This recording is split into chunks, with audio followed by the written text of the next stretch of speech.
grande como lo existió en la posmodernidad, en la modernidad, en la época clásica y demás, pero pues sí existen todavía algunos filósofos.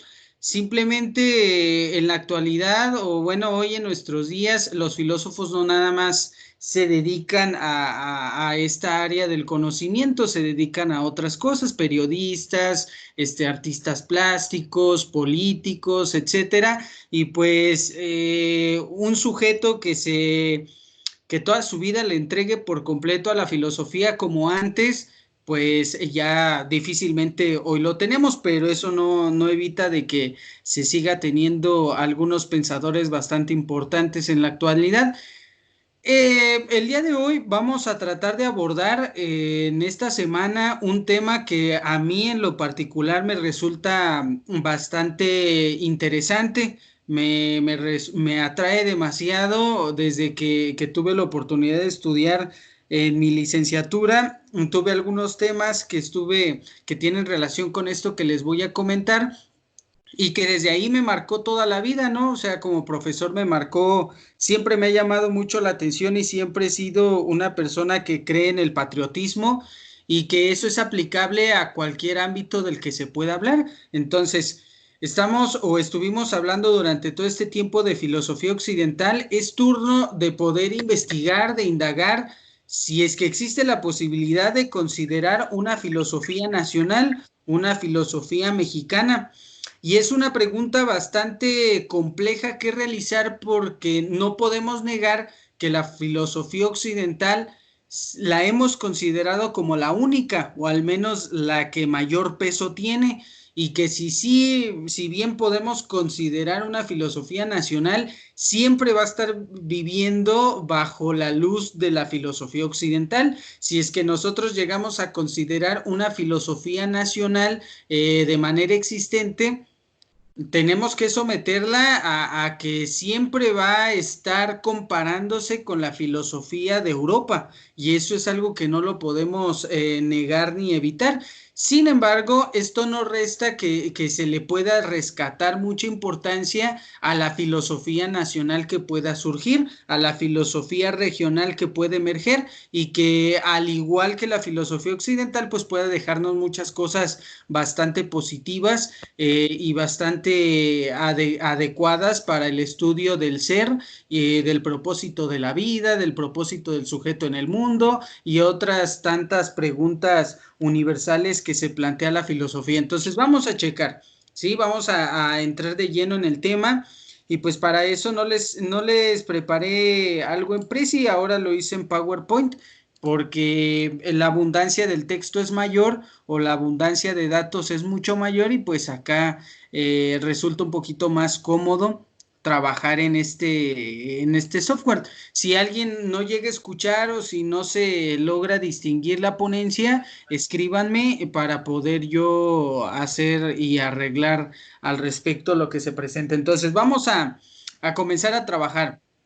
Bien, filosofía latinoamericana. En estas últimas sesiones tenemos que revisar, tenemos que ver de manera muy general la filosofía latinoamericana que ha surgido o que podemos tener como referencia.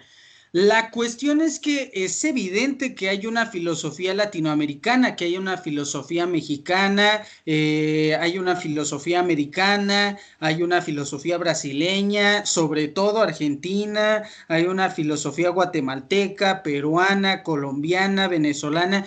Estamos dando por hecho de que sí existe y nosotros nos hemos evitado el trabajo de tener que respaldar. Podemos contar con diversos investigadores que se han dedicado a sustentar teóricamente que hay filosofía latinoamericana, pero debemos de saber cómo es que podemos llegar a afirmar que sí existe la filosofía mexicana, latinoamericana en general, ¿sí? Y es aquí donde se puede abrir una pregunta bastante importante y muy medular en esto que vamos a comenzar.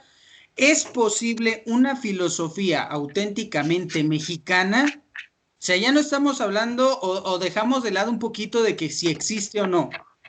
Cuando nosotros nos planteamos la interrogante de ¿es posible? Estamos tratando de dar a entender que es perdurable, es sustentable, es auténtica una filosofía mexicana. Y esto implica demasiadas cosas porque ya lo dije, ¿sí? El tratar de diferenciar la autenticidad de una filosofía nacional nos obliga a tener que tomar como referencia la filosofía occidental, la filosofía europea, la filosofía de los griegos, alemanes, franceses, ingleses, etcétera. Pero en toda esta tarea ardua que a lo largo de muchos años he tratado de comprender, sí hay mucho sustento de conocimiento para poder apoyar la teoría de que sí existe una filosofía mexicana y que sobre todo a partir de la existencia o a partir de que existe una filosofía mexicana se ha podido encontrar aquellos argumentos científicos, epistémicos y metafísicos de que sí tenemos una autenticidad, sí tenemos una corriente de pensamiento, sí tenemos una identidad, pero que desafortunadamente tenemos que poner en este panorama diversos fenómenos sociales que no que más bien dificultan el poder identificar este tema de vital importancia. Ya lo veremos más adelante. Ese caos de identidad que tiene el mexicano a partir de que es conquistado genera muchos problemas al momento de buscar precisamente una autenticidad filosófica mexicana, una autenticidad filosófica latinoamericana, porque al igual que los mexicanos, los brasileños pues fueron conquistados por Portugal. Estados Unidos ha sido conquistado por Estados Unidos, por Francia repetidas veces. ¿Sí? No se diga los países situados en Sudamérica y en Latinoamérica de México hacia abajo, ¿no? Guatemala, Belice, Colombia, Venezuela, Argentina, el fin del mundo, ¿sí? También han sufrido diversas colonizaciones y esto y otros conflictos políticos y sociales que surgen a lo largo de nuestra historia precisamente hacen que esta tarea de poder identificar una filosofía auténticamente latinoamericana, en nuestro caso mexicana, pues sea un poquito difícil y sea un poco incomprensible en primera instancia, pero que si buscamos y nos damos a la tarea de identificar cuáles son las variables que permiten aseverar que existe una filosofía mexicana y por ende latinoamericana, podemos comprender en qué va a consistir, ¿sí? Porque en el momento exacto en el que yo les digo que la filosofía latinoamericana es difícil de identificar por esa crisis de identidad que sufre todo el continente americano, entonces eso hace más, un poquito más, ¿cómo decirlo? Rebuscado el camino que tenemos que encontrar, pero una vez que podamos encontrar ese camino esclarecedor que nos indica por qué tenemos una filosofía nacional, podemos comprender en qué consiste dicha filosofía, ¿sí? La crisis de identidad que sufrimos a raíz de la conquista genera que la filosofía gire en torno de esa crisis de identidad, porque si nosotros recordamos en la filosofía griega, una de las primeras preguntas que empieza a desplegar el tipo de pensamiento universal es ¿qué soy? ¿Sí? ¿Qué soy como hombre? ¿Qué soy como ser humano? ¿Qué soy como sujeto? ¿Cuál es mi propósito a partir de esa existencia? Entonces, esta pregunta universal se puede aterrizar a nuestro ámbito, pero nosotros todavía lo tenemos más difícil porque no somos una población conquistadora. Fuimos una población conquistada. Entonces eso acarrea muchos más problemas porque una cultura como la alemana, como la inglesa, como la francesa, como la danesa, como la griega, la tienen en un momento fácil porque todo está claro, todo está sencillo. Hay una cultura definida y es una cultura fuerte que difícilmente va a ser modificada por alguna otra región.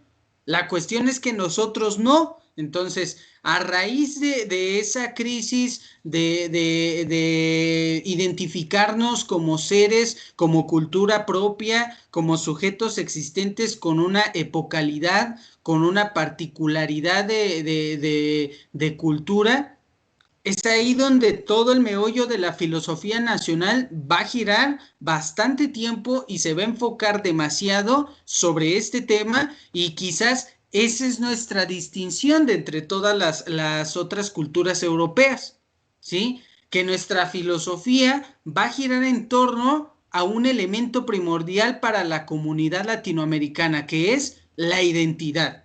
Sí, hacernos presentes, hacernos propios a lo largo y ancho del mundo, pero sobre todo hacernos presentes ante nosotros mismos. Entonces vamos a empezar a trabajar este tema que repito, es muy importante y es muy atractivo para quienes pues les llame claramente la atención, ¿verdad?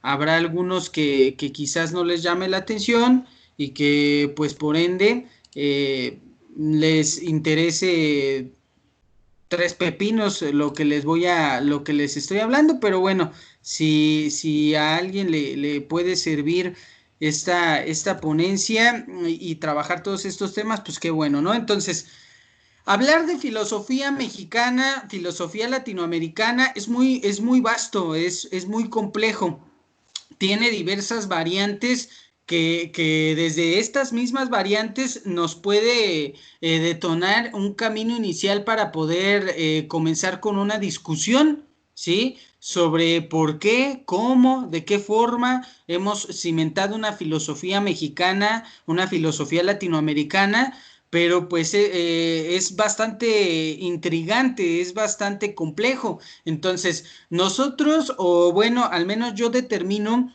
que debemos de comenzar por identificar qué es la filosofía, o sea, a lo largo de todo lo que hemos visto, generar una conclusión, generar una determinación de qué es, y que a partir del concepto de filosofía, saber en qué se basa, qué significa esta palabra, y poder determinar si es que nosotros o Latinoamérica ha sido capaz de generar filosofía.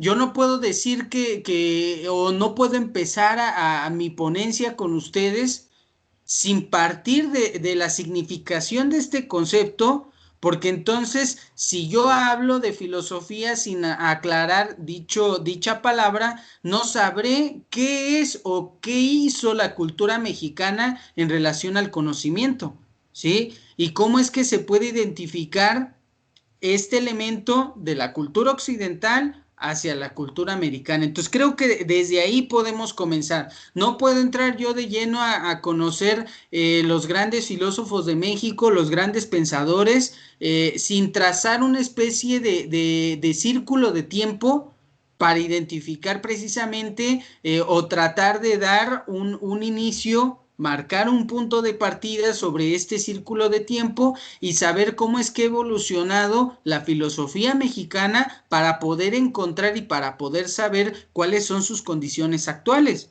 para poder entender su evolución, su desarrollo. Y tengo que partir desde la palabra filosofía. Desde ahí vamos a comenzar, ¿ok?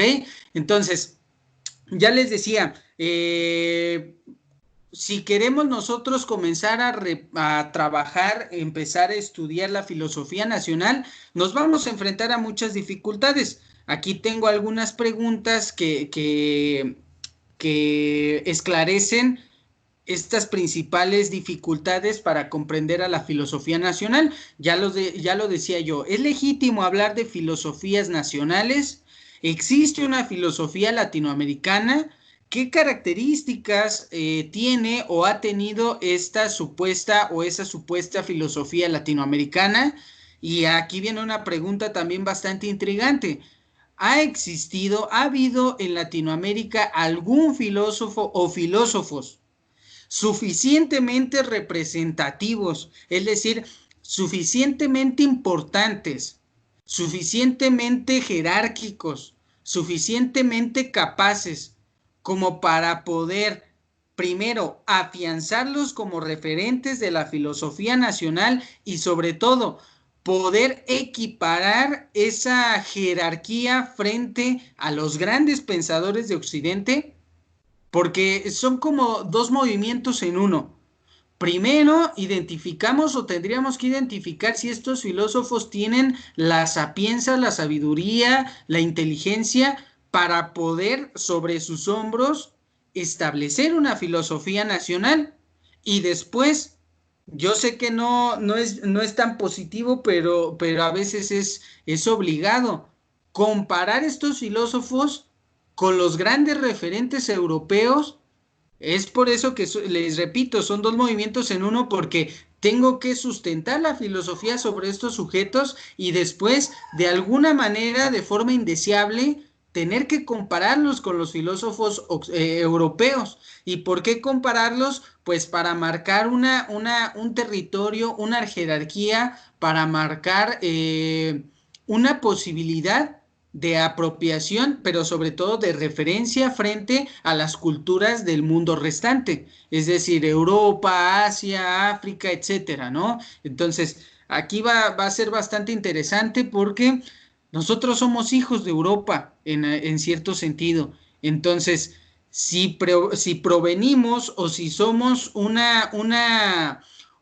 ensimismado cultural de lo gestado en Europa, pues entonces ahí se tiene que checar bastante todo lo que les estoy diciendo, ¿no? Entonces, va a ser interesante, va a ser una aventura que nos va a durar poco tiempo, pero que ese tiempo que nos dure esto que les estoy comentando, pues va a ser bastante positivo. Y puede abrir una manera de concebir el mundo de forma particular. Entonces, hay que dejar en claro que la filosofía nacional se enfrenta a un panorama inauténtico. ¿Por qué? Porque se da por hecho, nos dice el material, que la filosofía es originada en Grecia, ¿sí? Y que esta originación continuó en el ámbito cultural, tanto en Roma como en diferentes nacionalidades de Europa, como Francia, Alemania, Italia, Inglaterra, Dinamarca, Suecia, etcétera, ¿no? Y que esto se heredó hasta el siglo XX, antes del capitalismo y de la expansión del conocimiento a manera descomunal, ¿sí? Nos dice la última frase de nuestro material: en el resto de los demás ámbitos culturales, si se quiere hacer filosofía, pareciera que no queda otra solución que hacerlo imitando a la filosofía europea, ¿sí? ¿Por qué? Pues ya lo mencionaba yo. Si tenemos como principal referente la filosofía occidental, se proyecta esa luz proyecta una sombra, y esa sombra tendría que ser la filosofía americana o latinoamericana, ¿sí? Porque no podemos restar que la filosofía occidental es un hito que marca en nuestra historia, ¿sí? Y que es una estructura de conocimiento que no tan fácil la podemos derrumbar, o que no tan fácil podemos hacer otra estructura de la misma jerarquía.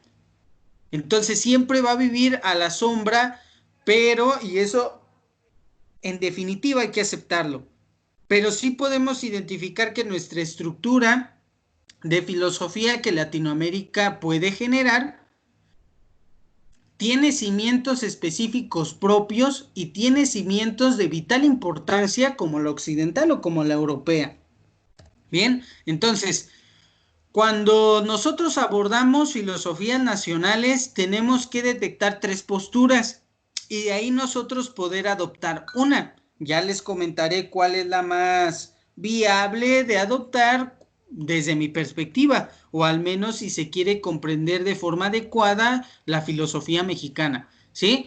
Cuando nosotros abordamos temas de filosofía nacional, podemos adoptar tres posturas. Número uno, una postura universalista.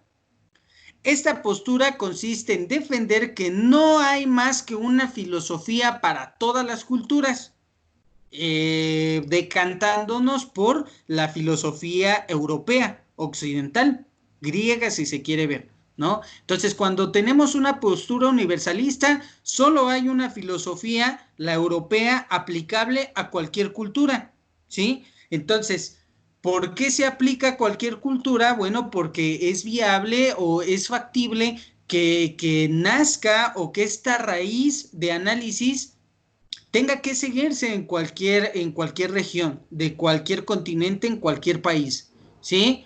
Entonces, cuando nosotros aseveramos que esta es la única filosofía que puede ser adaptable, compatible, entendible con otras culturas, estamos negando, estamos desapareciendo la posibilidad de que exista alguna nacional. De ahí se detona la siguiente postura. Una postura nacionalista considera legítimo y válido hablar de filosofías nacionales. ¿Por qué? Porque si nosotros nos basamos en la supuesta existencia de caracteres o espíritus nacionales que expresan o que se expresan en filosofías y cosmovisiones específicas, por ende podremos decir que hay una filosofía nacional, porque si cada una de las culturas tiene particularidades, ¿sí? Tiene transiciones en la época que definen una propia identidad, esto detona que definan o que se establezca una interpretación de la vida y del mundo de manera regional. Entonces, esto detona también que exista una filosofía nacional. Y la siguiente postura es la que a mí me gustaría que nosotros adoptemos, porque a lo largo de estos días sabremos o tendremos en cuenta que tenemos una influencia occidental, pero que esa influencia no niega una base completamente característica de la nación particular en la que vivimos, en este caso México. Entonces, la postura que sigue es una fusión de lo universal y de lo nacionalista, una postura intermedia o perspectivista, circunstancialista, entiende que, aunque los problemas filosóficos responden a preguntas y respuestas universales, poseen una apoyatura circunstanciada y epocal. Es decir, aunque nosotros nos planteemos preguntas universales, es decir, compartidas por todas las culturas y regiones del mundo,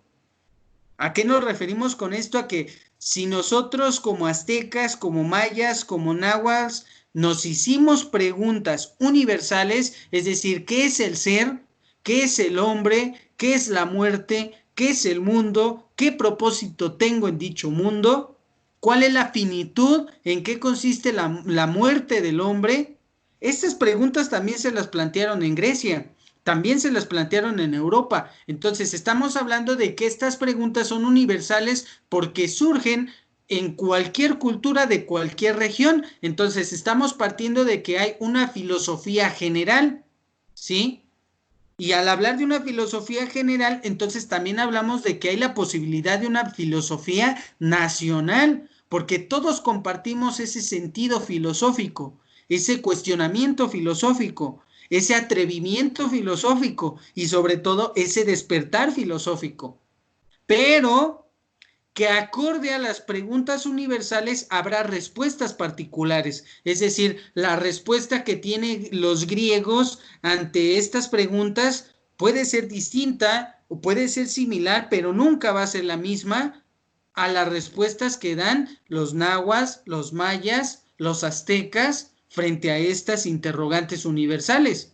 Entonces es ahí donde nosotros podemos congeniar con estas dos posturas, ni ser un universalista radical y endiosarnos en una filosofía griega suprema, pero tampoco, ¿sí?, caer en un nacionalismo también completamente radical, en el cual digamos que lo cultural es lo único prevalecedor. ¿Sí? Lo particular de nuestra culturalidad es lo que prevalece y lo que va a estar encima de otras culturas. Entonces, esta postura, al menos a mí, me resulta bastante destacable mencionar porque estamos llegando a un punto en el que podemos aceptar una filosofía universal, pero vista desde un punto de vista, desde una mirada completamente regional, nacional y por ende latinoamericano. Y entonces, científicamente, epistémicamente, pero sobre todo metafísicamente, estamos dando sustento a que sí existe una filosofía nacional. Y entonces pudiéramos empezar a hablar de filosofía mexicana.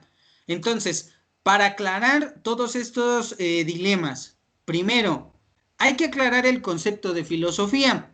Si nosotros podemos o queremos aclarar este concepto, lo podemos hacer de dos formas, de una manera completamente rígida y de una manera o de una perspectiva abierta. Si nosotros analizamos la palabra filosofía en un sentido muy disciplinar, podemos saber que la filosofía representa el cuestionamiento sobre la existencia del hombre, sobre el sentido y orden del mundo y sobre cualquier interrogante que se deriven tanto a partir del hombre como del mundo. ¿Sí? Y si nosotros nos quedamos con esta concepción de filosofía, resulta muy difícil contemplar una filosofía latinoamericana, una filosofía mexicana, porque hay una particularidad y hay una rigidez en un sentido de conocimiento al partir de este concepto. Pero si nosotros nos tendríamos que ver obligados a conceptualizar a la filosofía desde una perspectiva abierta, desde una perspectiva completamente, eh, desde una perspectiva considerable hacia todos los conocimientos o hacia todas las concepciones que podamos tener de la palabra filosofía. Y si nosotros nada más le agregamos una palabra extra a la filosofía, y esta palabra a la que me refiero es pensamiento filosófico, entonces ahora sí el mismo concepto se ablanda y puede encajar bajo las diferentes culturas que hay en el mundo, ¿sí?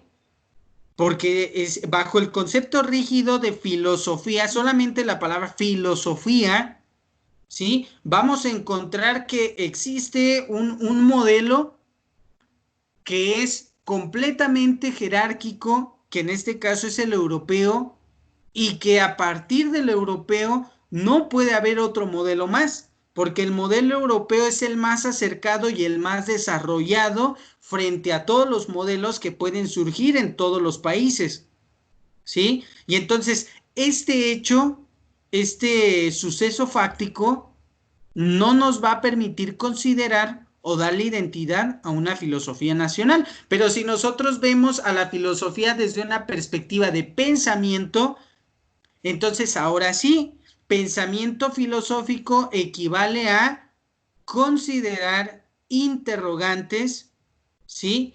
Del mundo desde una perspectiva cultural, política y social que proviene de una región en particular, ¿sí?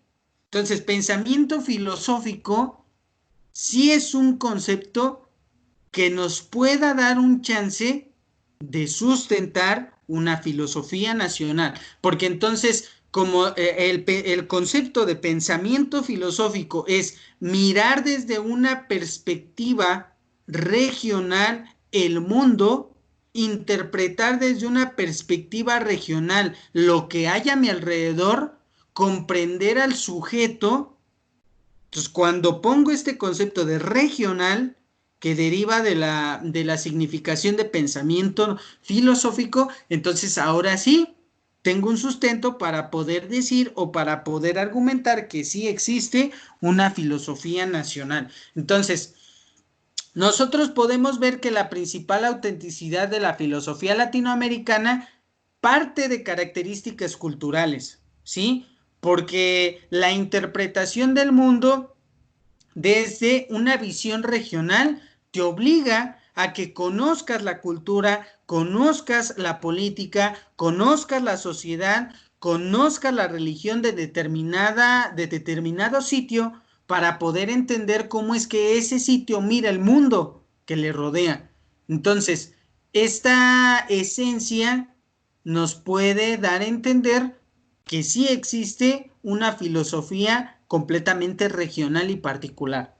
Bien, y aquí ya tenemos varios problemas resueltos que si los dejamos de lado y si ustedes el día de mañana por cualquier cosa les preguntan o tienen un cuestionamiento o tienen un reto que resolver en el cual tienen que echar mano de una filosofía regional, ya saben que la otra persona que pudiera intentar dejarlos mal a ustedes pudiera tener argumentos como los que acabo de mencionar para echar abajo una teoría de una filosofía nacional, pero ustedes ya saben cómo pueden sustentar el que sí existe y el que es viable y el que sobre todo es auténtico, ¿sí? Una filosofía mexicana, ¿ok?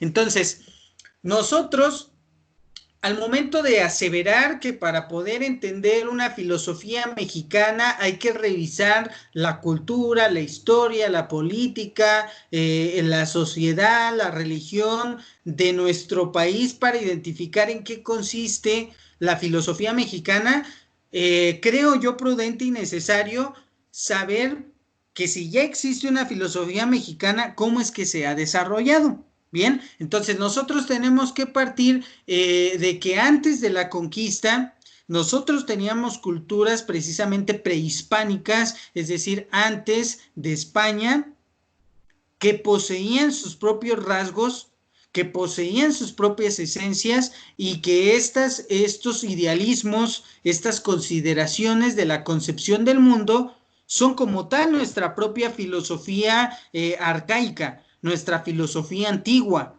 ¿sí? Y que va a ser ese cimiento, esta filosofía prehispánica, para poder nosotros saber que pensamos, que somos inteligentes, que reflexionamos, que somos capaces y que sí vamos a estar influenciados, pero que nosotros poseemos nuestra propia filosofía o que nosotros poseemos nuestro propio cimiento de lo que será una filosofía completamente mexicana, ¿sí? Entonces, tenemos que conocer y ustedes sabrán mejor que yo de este tema porque yo no soy especialista en la historia de México. Yo no soy especialista en la historia de la humanidad.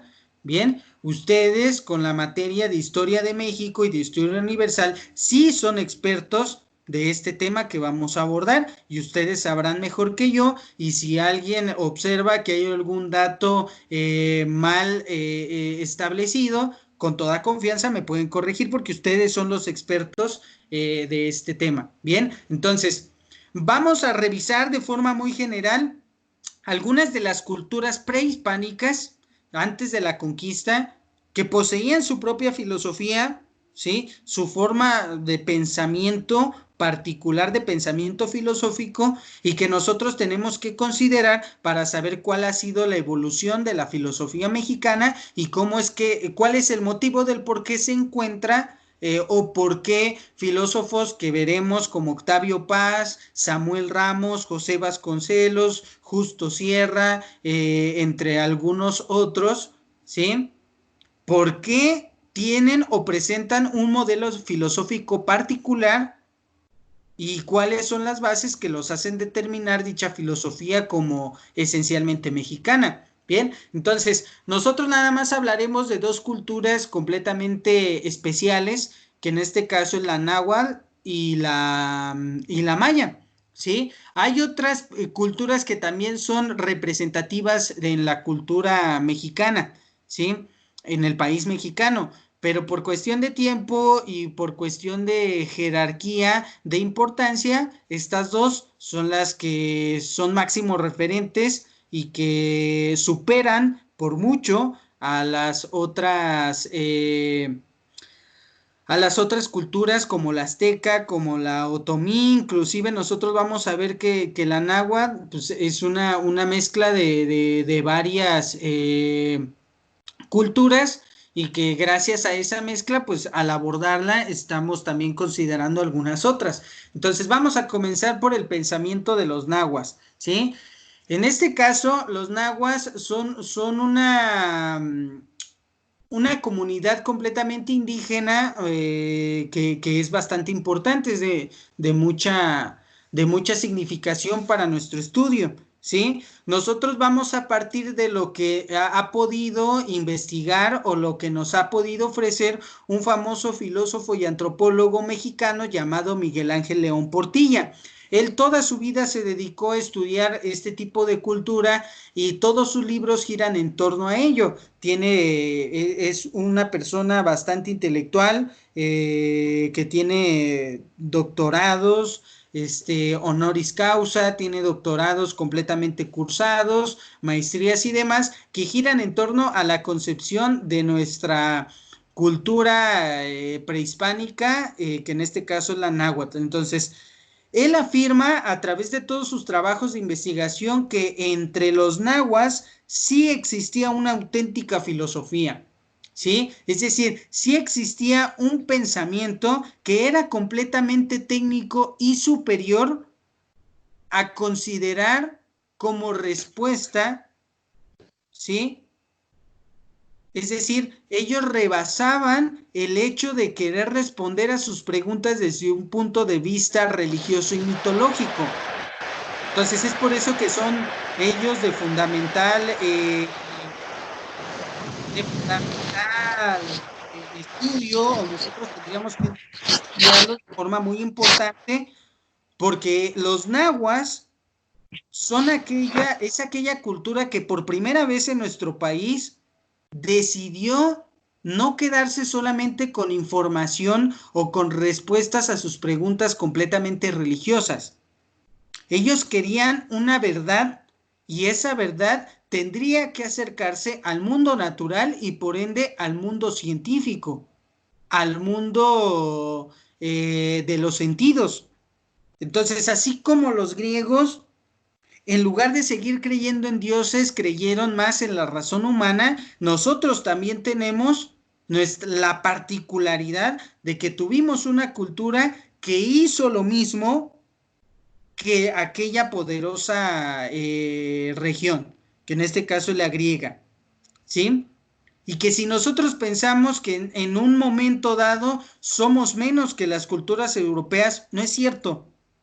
Tenemos igual o mayor importancia que una cultura completamente europea. Y aquí está la prueba de que nuestras propias culturas prehispánicas también se acercaron y también hicieron lo mismo que la gran cultura occidental, que la griega. ¿Sí? Entonces, gracias a estos descubrimientos y gracias a estos estudios de León Portilla, podemos nosotros afirmar lo que les acabo de comentar. Los nahuas y sus diferentes modalidades culturales habitaron un tanto el centro, la zona centro-sur de lo que es México hoy en día, ¿sí? Estuvieron ahí albergados en algunos sitios de Veracruz, en algunos sitios de Puebla, en algunos sitios de la Ciudad de México, cercanos a Oaxaca, pero que nosotros los podemos identificar de manera general en el centro sur del país. Bien, entonces, al habitar esta región, tenían contacto con algunas otras culturas, como en este caso la maya, pero que ellos poseían su propia identidad de pensamiento, identidad cultural, identidad regional o identidad religiosa y que pues nosotros vamos a ver en qué consiste, ¿no? De forma, repito, muy superficial. Los tlamatíneme o tlamatime son lo que Europa pudiera considerar como maestros o filósofos. Nosotros aquí en nuestra propia, en nuestras culturas prehispánicas, específicamente en la náhuatl, nosotros podemos llamar en lugar de filósofo o de maestro a estos expertos por el concepto de tlamanítime. Ahí está. Tlamanítime. Listo. Bien. Estos nahuas eran expertos en experimentar las cosas. Es decir, todo conocimiento provenía, se originaba de la experimentación. ¿Sí? Todo conocimiento válido. Todo conocimiento dominado por estos maestros era proveniente de la experimentación. Entonces es aquí donde se refuerza la idea de que los nahuas iban más allá de un concepto religioso, iban más por un concepto completamente sensitivo, por una experiencia completamente conocible, perceptible, y que esto pues libraba de muchas cuestiones inmediatas al momento de resolver sus problemas, ¿sí? Ellos planteaban preguntas o se plantearon preguntas sobre la naturaleza, porque obviamente al interactuar el hombre con su alrededor, ¿sí?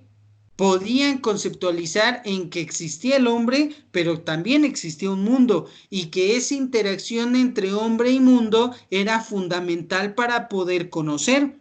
¿Sí? Porque a través de el tocar, el escuchar, el saber, el observar, el palpar, ellos podían interpretar eso que estaba fuera del propio sujeto, ¿sí? Entonces, ellos se planteaban preguntas, repito, sobre la naturaleza profunda de la realidad y sobre todo de la vida humana, porque al identificar que hay dos elementos completamente constitutivos como lo que es el mundo y lo que es el hombre, puedo dominar la naturaleza o puedo entender la naturaleza, pero también tengo que dominar el que soy y cuál es el sentido de lo que soy, es decir, la vida humana. Bien, no se conformaban con las respuestas de los relatos míticos, es decir, no se conformaban o super rebasaban, ¿sí? Todas aquellas historias religiosas de la explicación del mundo para sustituir esas respuestas por algo más acercado al terreno científico. Ellos apuntaban a un nivel todavía mucho más, rebasaban dicho nivel, es decir, acudían a un nivel más profundo de la realidad para llegar a la verdad, o en este caso, a un conocimiento científico. Sí, un tanto rudimentario, claro, este conocimiento científico no iba a ser tan exacto, ¿sí? Pero al final del día era un conocimiento científico que se pudiera concebir como abstracto o como rudimentario, pero que ahí estaba y que ninguna otra cultura o que muchas otras culturas latinoamericanas no habían dado ese paso de calidad como lo hicieron los maestros nahuas, ¿no? Entonces, ¿cuáles eran sus temas filosóficos? Primero, el destino de los hombres y sus diferentes maneras de obrar. Ellos identificaban que la existencia era algo completamente establecido, es decir, los nahuas decían, tanto tú como yo existimos, pero hay que encontrar un motivo por el cual la existencia debe de perseguir dicho motivo, ¿sí? Es decir, tiene que existir un sentido para poder vivir. Entonces, esto es pensar que los nahuas lo hicieron sin interactuar con ninguna cultura occidental, es grandioso, ¿sí? Y es lo que nos puede apoyar para decir, en realidad, sí somos una cultura completamente inteligente o completamente superior, porque sin necesidad de tener que interactuar con culturas más avanzadas, nosotros llegamos a hacer en primera instancia lo que hicieron los grandes griegos, ¿sí? Desde nuestra trinchera, ¿bien?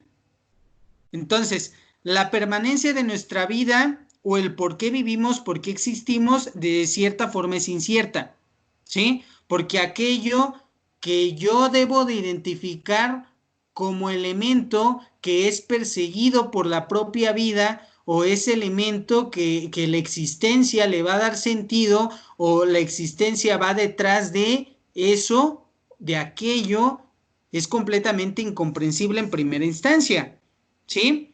Entonces, ellos identifican también que otro de sus temas filosóficos a tratar es la muerte y el más allá. Bien, todo perece, ellos se dan cuenta que el hombre muere, de que lo que hay a su alrededor tiene un fin, las plantas mueren, animales mueren, ¿sí? Y que nuestro destino como hombres va a desembocar en la muerte. Es decir, ellos identifican que nosotros tenemos una finitud y que esa finitud va a derivar ya sea en un sitio que ellos marcaban como norte. Ellos posicionaban nuestro territorio en norte, sur, este, oeste, pero simbólicamente estos puntos cardinales también representaban el cielo, la tierra, el nacimiento del sol y sobre todo el Mictlán, que en este caso es una especie de infierno para los nahuas, ¿no? Entonces, nuestra finitud va a desembocar en la permanencia del mismo hombre, ya sea en un cielo o en un infierno, que en este caso para ellos es el Mictlán, ¿sí? Entonces, hay una frase de los sabios nahuas que dice así: hay que aceptar el carácter de experiencia única, es decir, hay que aceptar que nosotros podemos interactuar con la naturaleza, interactuar con nosotros mismos y que esta interacción supone que debemos de vivir esta vida, ¿sí? Es decir, que debemos de concebir esa interacción como parte de nuestra vida, pero que más allá de la vida se encuentra un misterio. Es decir, dice, supone que esta vida y el misterio del más allá, y por consiguiente aceptar que la vida auténtica está después de la vida regular o de la experiencia en nuestra vida, que se puede vivir en una especie de dos etapas, ¿sí? Una vida completamente experiencial, es decir, una vida situada en el mundo, pero también una vida situada en un más allá, ya sea en un cielo, en un infierno, pero que haya una continuación y que, ojo, la vida auténtica para ellos se encuentra cuando esa finitud llega a nosotros y nos ubica tanto en el cielo como en el infierno. Y esto es algo también monumental por parte de los nahuas, porque entonces nos dan a entender que hay que obrar de manera adecuada en esta vida y que las verdaderas recompensas se tendrán más allá de la vida terrenal. Y fíjense, sin necesidad de creer en un Jehová, en un Jesucristo, en un Dios, ¿sí? Inclusive ellos no dicen, hay un Dios que me dice ir al cielo o al infierno. No, o sea, los hechos de la vida experiencial definirán en qué sitio te vas a posicionar una vez que te encuentres en el más allá. Es decir, las acciones de esta vida, del aquí y del ahora, tu responsabilidad, tu libertad podrá definir cuál es tu modo de vida auténtica una vez después de que mueras. Entonces, esto es, lejos de ser algo religioso, es algo completamente metafísico y es algo bastante importante, ¿ok? Entonces, para terminar con los nahuas, ellos se preguntaban por la verdad y por la cuestión de la divinidad. El principal el principal referente de la cultura náhuatl como hombre inteligente, pues ya sabemos que es Netzahualcóyotl y que uno de los dioses más principal o más importantes para los nahuas, pues era Quetzalcóatl, que en este caso era la famosa serpiente emplumada. Bien, entonces primero vamos a la cuestión de la verdad y después a la cuestión de la divinidad en los náhuatl, ¿no? Ellos eran de las pocas culturas que querían encontrar la verdad, pero no la verdad como concepto científico a comparación de Europa, sino que para los nahuas, en su forma más abstracta, el concepto de verdad, es decir, Neltilitzli, en náhuatl, es decir, verdad, la verdad representa una cualidad de estar firme, de estar cimentado, de estar enraizado. Es decir, aquello que conozcas, ¿sí? Aquello que puedas comprender, si es firme, es claro y te puede dar seguridad en la interpretación del mundo, entonces es una verdad. Y esto conlleva a que el hombre tiene que ser un sujeto que encuentre la verdad, es decir, un sujeto que pueda dominar un conocimiento que le permita ser o estar seguro, ser firme y estar enraizado, ¿sí? Entonces esa búsqueda de la verdad ¿sí? Va más allá todavía de un quehacer completamente científico. Es una concepción personal de claridad y de seguridad al momento de dominar o de comprender la verdad, que para ellos era algo muy profundo. Bien, en cuestión a la divinidad, ellos observaban que sus dioses eran completamente duales, es decir, había un dios que daba vida, había un dios que daba muerte, había un dios que daba prosperidad, había un dios que daba pobreza, había un dios de felicidad, había un dios de miseria. Entonces, en el momento en que ellos identifican que esta dualidad es particular en todos estos dioses, ¿sí? Ellos comprendían o los empujaba a creer en estos dioses y saber que va a ser difícil esa concepción o del por qué la dualidad en los dioses. Es decir, a diferencia de la cultura europea, un dios es un dios y punto. ¿Y a qué me refiero con esto? A que existe, que nosotros provenimos de ello. Es decir, Quetzalcóatl en este caso juega un papel bastante fundamental porque Quetzalcóatl es el dios que viaja, es el Dios que a ellos les da el don del conocimiento, el don de la percepción, el don de la experiencia. Convive con ellos, pero ellos no se empeñan a tratar de saber qué está más allá de Quetzalcóatl, qué esconde Quetzalcóatl, porque es completamente complejo, ¿sí? Y el ser un Dios conlleva un límite. Ese límite comprende el yo reconocerlo, el yo saber que está presente, pero más allá de esa presencia, de ese conocimiento, no puedo llegar, no puedo saberlo. Entonces, esa insatisfacción que